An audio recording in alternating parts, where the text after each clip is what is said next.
ఆ చిన్న బాత్రూమ్ చిన్నది, కూర్చుంటే బయటికి కనిపించేటట్లుంటుంది అధ్యక్ష. ఒకసారి నేను ఎమ్మెల్యేల హోమ్ కూడా నా దగ్గర ఉంది కదా, ఎమ్మెల్యేలను నేను తీసుకెళ్తా, మంత్రులను తీసుకెళ్తా.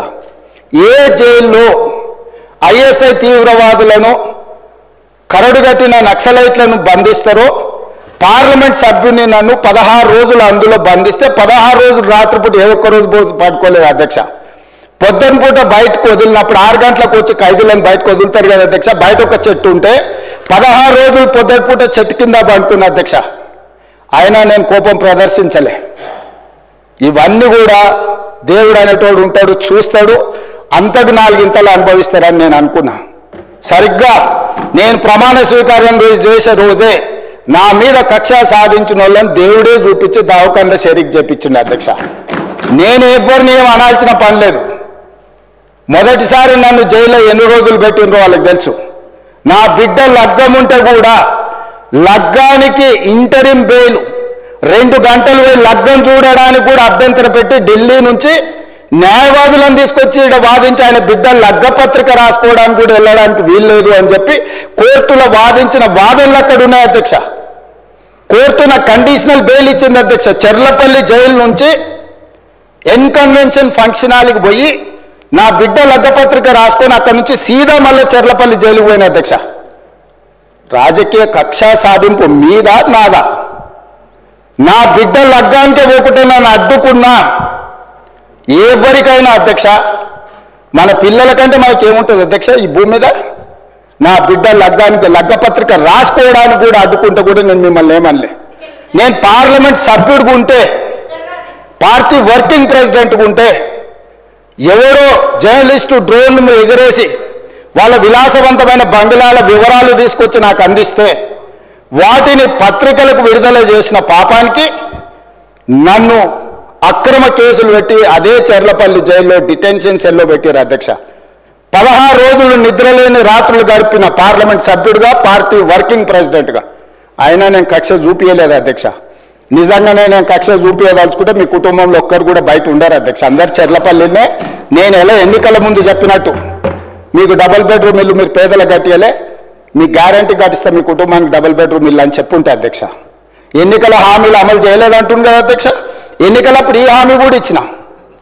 ఆ కుటుంబానికి చెర్లపల్లి జైల్లో డబుల్ బెడ్రూమ్ కట్టిస్తా, కొడుకు కోడలు అల్లుడు బిడ్డ ఉంటే వేరే వేరే ఎందుకుంటారు, అందరినీ కలిసి ఒకటే దగ్గర ఉండేటట్టు కట్టిస్తాను. కానీ ఆ హామీ కూడా నేను అమలు చేయలే. ఎందుకంటే నేను విఘ్నత ప్రదర్శించాలనుకున్నా. ఈ అధికారం ప్రజలు ఇచ్చింది ప్రజల సంక్షేమం కోసం, తెలంగాణ రాష్ట్ర అభివృద్ధి కోసం, పారదర్శకమైన పరిపాలన అందించడం కోసం నాకు అధికారం ఇచ్చిండ్రు. ప్రజలు ఇంత పెద్ద అధికారాన్ని, ఇంత పెద్ద బాధ్యతను ఈ వయసులో నాకు అప్పచెప్పింది నా కోపం కోసమో, లేకపోతే నన్ను నా పట్ల వాళ్ళు వ్యవహరించిన విధంగానే వాళ్ళ పట్ల నేను వ్యవహరించడానికి ప్రజలు నాకు అధికారం ఇవ్వలేదని విచక్షణను ఉపయోగించి ఈరోజు కూడా వాళ్ళ మీద ఇంతవరకు అక్రమ కేసులు పెట్టలేదు అధ్యక్ష. కానీ సొంత పార్టీ ఆఫీసులో కూలీ మనుషులను తెప్పించి రికార్డ్ చేయించి పచ్చి బూతులు మీరు తిట్టిస్తే కూడా చంపలు వలగొట్టేంత శక్తి ఉన్న సంవయనంతో ఊరుకున్న అధ్యక్ష. ఎవరైనా బజార్లో ఏదైనా మాట్లాడితే మాట్లాడిన దాన్ని కూడా సెన్సర్ చేస్తాం. బూతులు మాట్లాడినప్పుడు ఒక బీప్ పెడతాం అధ్యక్ష, టెలికాస్ట్ చేయొద్దని.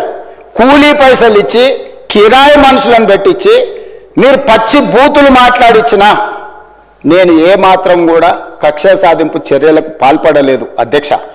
కాబట్టి ఈరోజు మేమేదో కక్షా చర్యలకు పాల్పడుతున్నట్టు, మేము కక్షా చర్యలకే పాల్పడితే ముఖ్యమంత్రికి ఉన్న విశేషమైన అధికారాలతో మీరు ఒక్కరైనా బయట ఉండేటోళ్ళ?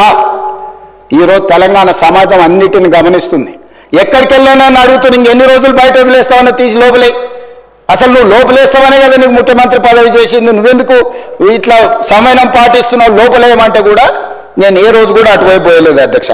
అదేవిధంగా ధనిక రాష్ట్రం, మేము హామీలను అమలు చేసినాం. ఇక మేము సత్యహరిచంద్రుడు కూడా మమ్మల్ని చూసే నేర్చుకోవాలి, ఆయన కూడా మమ్మల్ని ఆదర్శంగా తీసుకోవాలి. ఇట్లాంటి మాటలు మాట్లాడుతుంటే పర్వాలేదు, వాళ్ళ గొప్పతనాలు వాళ్ళు చెప్పుకుంటే నా ఇప్పు నువ్వు గోకు, నీ ఇప్పు నేను గోకుతా అనే పాలసీలో వాళ్ళ గురించి వాళ్ళు గొప్పలు చెప్పుకుంటా అంటే నాకు అభ్యంతరం లేదు. కానీ 1-2 విషయాలు, తెలంగాణ సమాజం వ్యవసాయ కూలీలు, వ్యవసాయ రైతులు, వ్యవసాయం మీదనే ఆధారపడ్డ ప్రజలు తెలంగాణలో దాదాపుగా 70% ఉన్నారు. 2014 ఎన్నికలలో ఘనత వహించిన చంద్రశేఖరరావు గారు రైతులకు ఇచ్చిన హామీ ₹1,00,000 రుణమాఫీ చేస్తా అని అధ్యక్ష. ఎన్నికలయ్యి అధికారంలోకి వచ్చిన తర్వాత మొత్తము ఏకదాటిగా ₹1,00,000 మేము రుణమాఫీ చెయ్యము, 4 విడతలుగా చేస్తామన్నారు అధ్యక్ష. ప్రతి సంవత్సరం మేము 25,000 4 విడతలే చేస్తామన్నారు. వీళ్ళు మొదటి 5 సంవత్సరాలు 2014 నుంచి 2018 వరకు ఎన్నికల వరకు వీళ్ళు చేసిన రుణమాఫీ ₹16,143 కోట్ల అధ్యక్ష. ఇందులో 4 విడతలుగా వీళ్ళు రుణమాఫీ చేసినందుకు, 4 సంవత్సరాలు వాయిదాల మీద చేసినందుకు దాదాపుగా మిత్తి కింద ₹2,630 కోట్ల పోయింది అధ్యక్ష. నికరంగా మిగిలింది వీళ్ళు చేసింది మొదటి 5 సంవత్సరాలలో ₹13,514 కోట్ల అధ్యక్ష. మొదటి విడత 5 సంవత్సరాలు కలిపి వారు చేసిన రుణమాఫీ.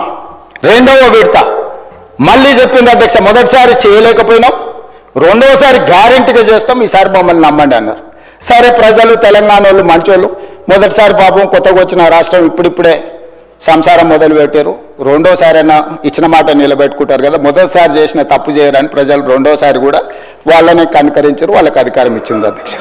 రెండోసారి ఏం చేసింది అధ్యక్ష, మొదటిసారైనా 4 సంవత్సరాలు ప్రతి సంవత్సరం కొంత 4 సంవత్సరాలు ఇచ్చింది అధ్యక్ష. రెండవసారి 4 సంవత్సరాలు ₹1 ఇవ్వాలి అధ్యక్ష. ఆఖరి సంవత్సరంలో వాళ్ళు చేసిన రుణమాఫీ ఎంత అంటే 21,35,557 మంది రైతులు అధ్యక్ష. రైతుల నెంబర్ మళ్ళొకసారి వినండి అధ్యక్ష, 21,35,557 మంది రైతు కుటుంబాలకు ₹11,909 కోట్ల రుణమాఫీ చేసిండ్రు అధ్యక్ష. ఎప్పుడు? 4వ సంవత్సరంలో. ఈ ₹11,909 కోట్ల రుణమాఫీలో మిత్తి కింద ₹8,515 కోట్ల పోయింది అధ్యక్ష. కొండ నాలుకకు మందేస్తే ఉన్న నాలుక ఊడిపోయిందని వీళ్ళు ₹11,909 కోట్ల రెండవ విడత 4 సంవత్సరాల తర్వాత రుణమాఫీ చేస్తే 4 ఏళ్ళు వీళ్ళు 0 రుణమాఫీ చేసినందుకు మిత్తి కింద ₹8,515 కోట్ల పోయింది అధ్యక్ష. రెండు కలిపి 10 సంవత్సరాల వాళ్ళ పరిపాలనలో 2 సార్లు అధికారాన్ని ప్రజలు వాళ్ళకు అప్పచెప్తే రెండోసారి 3,394 కోట్లు, మొదటిసారి చేసిన రుణమాఫీ 2 కలిపితే 10 సంవత్సరాలలో 16,908 కోట్ల వాళ్ళు రుణమాఫీ చేసిండ్రు అధ్యక్ష. 10 సంవత్సరాలు, మొదటిసారి 1,00,000, రెండోసారి 1,00,000, మొదటిసారి విడతల వారిగా, రెండోసారి 4వ సంవత్సరంలో చేసిన రుణమాఫీ 16,000